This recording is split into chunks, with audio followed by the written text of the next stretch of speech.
Here's going to be the recommendations for basically your disorder falls into the category of sleepwalking. Okay. And there's subtypes such as sexsomnia, like we talked about. Yeah. The good news is that this intends to improve with age. Okay. The things that you can do to try to avoid having this triggered, as much as you can, try to avoid sleep deprivation. When people are really kind of burning the candle at both ends, as they're up working on work projects or studying real hard late into the night, and then you're getting up early in the morning, and you do that several days in a row, then on the subsequent nights when you kind of crash, it's more likely to trigger sleepwalking or an abnormal behavior episode. All right. So, and as much as possible, try to keep a regular sleep routine and get enough hours. Okay. Recommendation number 2, alcohol can kind of trigger these. It doesn't mean that you have to completely abstain your whole life, but it would probably be best to, use good judgment there.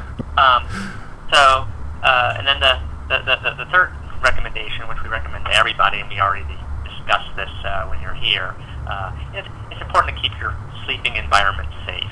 Okay. So, what the best thing to do is kind of think, well, I'm someone who could sleepwalk, so you want to go into your bedroom and kind of stand there and look around the room and say, hey, is there anything you could crash into, trip on, or injure or hurt yourself on should you be doing things in sleep that you're unaware of? And so loose lamps, rugs with the corners flipped up, you want to kind of remove those.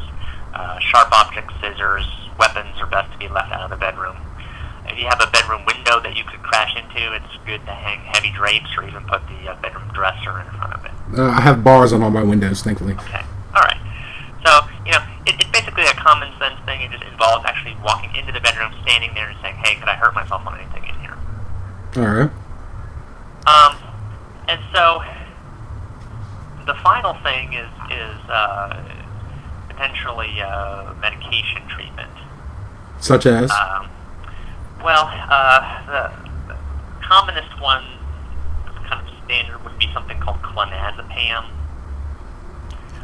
It's a sedating medication, but it has properties that help reduce these sleep behaviors. Uh-huh.